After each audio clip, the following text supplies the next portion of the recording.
Ally, and this is Words for Granted, a podcast that looks at how words change over time. If you value this show as a free educational resource and you'd like to show your support, you can do so via Patreon. Patreon is a crowdfunding service that allows independent creators to get their work out into the world. If you donate as little as $1 a month, that's less than what you'd pay for a bad cup of coffee, you'll gain access to members-only episodes and other prizes. But prizes aside, if you donate, you'll be able to walk away with the satisfaction of knowing that you're directly helping to sustain the output of this show. Every little bit adds up, so if you're so inclined, go to patreon.com/wordsforgranted to find out more. Or just go to my website, wordsforgranted.com, and you can link from there. Today, we're going to change up the format of the show a little bit. Usually, we start with a word in modern English and trace its evolution back in time as far as we can go. In doing so, we inevitably arrive at that word's root. Sometimes that root word is native to English, and other times it has been borrowed into English from a foreign language, such as Latin, Greek, French, or Norse, among others. Instead of starting with a single English word and tracing its evolution backwards, today we'll be starting with a single Latin word and tracing its evolution forward into several different English words. That Latin word is secare, and it means to cut. Now, the actual verb secare never passed into English. In English, the verb meaning to cut is, well, cut. And etymologically, to cut has nothing to do with secare. Nonetheless, several words derived from secare have passed into English. These include words such as section, sector, bisect, dissect, insect, and sex. All of these words share the genetically related Latin root sec, and their meanings are explicitly or implicitly based on the premise of cutting. We'll look in greater detail at the evolution of each of these words in just a bit, and in doing so, we'll also see exactly how a single root word can produce so many diverse offshoots. But before we do that, I think we should address a very basic question. What is a root word? Now, it's a safe bet that everyone listening to this show has an idea what a root word is. We talk about root words on literally every episode of Words for Granted. So, what is a root word? Shout out your thoughts. A root word is the older form of a modern word. Okay, good. A root word is where a word comes from. Okay, vague, but I take your meaning. A root word produces other words. So each of these conceptions of the term root word is correct, but we can go into this concept even deeper. Let's take a few minutes to define root word as a linguist would. It's hard to believe that it's taken 29 episodes to have this discussion, but here it goes. When you strip away a word's morphological embellishments such as its prefixes, suffixes, and grammatical inflections, what remains is the primary semantic unit of that word, aka its root. Right. So, this definition contains a bunch of jargon that may have flown over some of your heads, so let's back up so we can catch everyone up to speed. Actually, it's all quite simple. In linguistics, morphology is the study of morphemes, and a morpheme is defined as an indivisible unit of meaning. Consider the word intersection. When we define the word as a whole, intersection means something like a point at which two or more things intersect. But as it turns out, this word contains 3 morphemes, each of which can be individually defined. The first morpheme is inter. While not exactly a word unto itself, the prefix inter means between or among. It's the same inter that's found in words such as intercom, interstate, international, and so on. The second morpheme is sec. As you may have guessed, given the focus of this episode, the sec in intersection comes from secare, and it literally means to cut.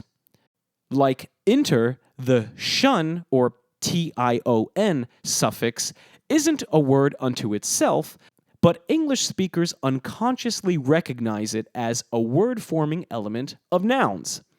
It's the same shun found in vacation, punctuation, and transformation. For the record, a morpheme that only can exist in conjunction with other morphemes, that is, a morpheme that can't stand alone as a word unto itself, is called a bound morpheme. Things like prefixes, suffixes, and grammatical inflections are all examples of bound morphemes. Anyway, when we put these three distinct morphemes together, inter, sec, and shun, we form the brand new word intersection, which, based on a literal interpretation of its internal parts, can be defined as a noun where two or more things cut into one another. It's a crude definition, sure, but it sounds like an intersection to me. So there's morphology for you in the teeniest of tiny nutshells. Now, on to semantics. Simply put, semantics is the study of meaning. Whether you think of it in these terms or not, the primary topic of this podcast is semantic change, that is, the change in words' meanings over time. In the word intersection, the most semantically fundamental morpheme is sec, which, as we know, is a Latin root meaning to cut. The prefix inter tells us that two things are cutting into one another, and the suffix shun indicates that the word at hand is a noun, but these are elaborations. Though these bound morphemes are necessary to give us the precise meaning of intersection, their sole function really is to elaborate upon the kind of cutting expressed by the root word sec. This linguistic principle of combining morphemes, which, by the way, is inherent to languages all over the world, explains how a single root word can generate so many semantically and grammatically diverse offshoots. So now that we know how morphology and semantics relate to root words, with these concepts in mind, let's take a look at secare and its derivatives. Actually, let's start by addressing a misconception that may have just subconsciously formed in some of your minds. Not all words containing the morpheme sec, spelled S-E-C, derive from secare. Consider the words second and secure. Both of these contain the morphemes SEC, or sec, but neither comes from secare. They're different secs. The sec in second comes from sequi, a Latin word meaning follow, and the sec in secure comes from the Latin secura, meaning without care. Sometimes, morphemes with identical spellings and pronunciations actually have different meanings and therefore different etymologies. So, before you assume the relationship between seemingly related words, it's best to do your homework first. For example, you might assume that the word sect, as in a small offshoot of a larger religion, is derived from secare. Not only does sect contain the morpheme sec, but semantically, it seems like it could come from secare. A sect cuts itself off from a main group, so there's the connection to cutting. But as it turns out, the sec in sect actually derives from sequi, which, as I just said, means follow. Sect is therefore cognate with the word second. Now, as we discuss the various derivatives of secare, you'll notice that none of them retain the are part of the word. Where did are go? Well, are is a verb ending unique to Latin, not English. It's just a grammatical morpheme whose meaning does not directly translate from language to language. But I digress slightly. onto the actual derivatives of secare. Disregarding part of speech, the most semantically conservative of these English derivatives is probably the word section. We already deconstructed section in our discussion of the word intersection, so I won't do so again here. Similar to, but less common than section, is its cognate sector. In its general usage, sector is synonymous with section. It means an area or portion that is distinct from others. But sector also has a more specialized mathematical meaning, which is the place figure enclosed by two radii of a circle or ellipse and the arc between them. I had to look that one up. This technical mathematic definition is actually the word's earlier meaning, first attested in the 1560s. As an extension of this mathematical meaning, 4 centuries later, during World War I, sector acquired a military sense, denoting a circular region whose center was a headquarters. By 1920, this military sense was further generalized to an area on a battlefield. Now, Latin had the word sector as well.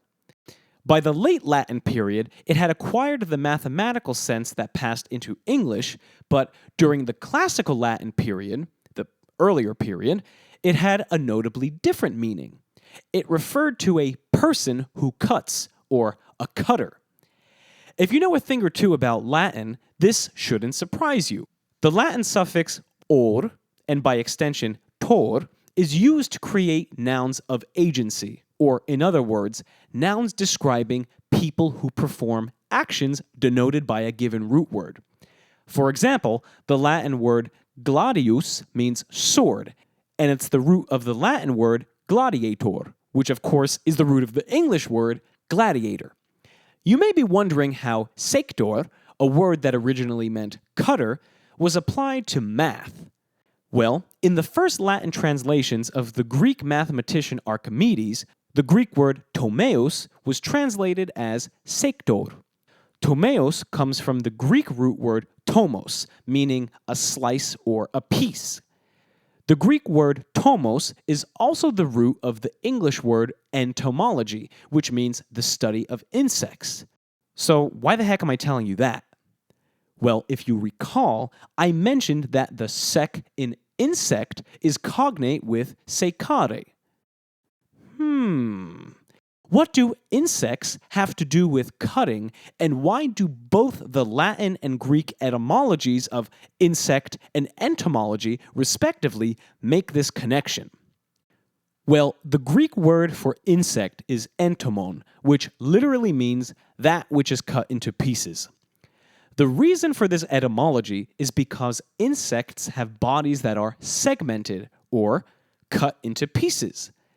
When the biological works of Aristotle were translated from Greek into Latin, the word entomon was calqued into Latin as insectum. A calque is basically a loan translation, which is what occurs when the individual components of a word from a donor language are translated verbatim into a recipient language. As we know, the Latin verb meaning to cut is secare. The slightly more elaborate verb meaning to cut into pieces is insecare. One of the ways that Latin creates nouns is with the ending, so the literal word-for-word Latin translation of the Greek word entomon is insectum. Both words literally mean that which has been cut into pieces. By the time insectum passed into English, it was anglicized as insect, and its unlikely etymology was obscured. If you want to learn more about calques, I did a whole bonus episode on them a while back, so check that out if you're so inclined. I think it's episode 13. Next up on our list of words derived from secare is bisect. There's nothing complicated about this one. The prefix bi is a way of indicating two-ness, so bisect literally means to cut into two. Now, the prefix di is also a way of indicating two-ness, and the word dissect also exists. However, dissect doesn't mean to cut in two, but rather to methodically cut something into pieces, or, by a metaphorical extension, to analyze. So what's the story here? Do the words bisect and dissect actually share an identical etymological meaning? The answer, to my surprise, is no. The spelling of dissect is D-I-S-S-E-C-T, not D-I-S-E-C-T. In other words, the prefix of dissect is actually dis, not die, even though our pronunciation of the word doesn't reflect this. Maybe there are parts of the English-speaking world that say dissect, but I'm pretty sure that most regions in America pronounce it as dissect, and that's the only version of the word I've ever heard. Anyway, the prefix dis has a few different applications in English, but as it's used here in dissect, it means apart. It's the same dis that appears in the words disconnected, dismembered, distance, and many others. So even though the pronunciation of the word dissect has ostensibly changed over time, its meaning has not. It currently means, and always has meant, to cut apart, whether literally, as in dissecting a frog in science class, or figuratively, as in dissecting an argument. The last word derived from secare that I'd like to discuss is sex. Like insect, the word sex has very little to do with cutting at face value. It also is spelled with the letter X, which is an anomaly among all the other derivatives of secare.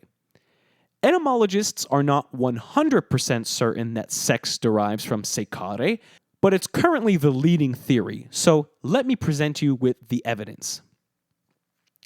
First off, I should note that the Latin word sexus is the direct etymological ancestor of the English word sex. That much we know for sure. So our question is really, does sexus derive from secare? Or, to be more specific, sectus, the present participle of sectare. We'll take a look at specifically why sectus in just a second, but first, what did sexus mean?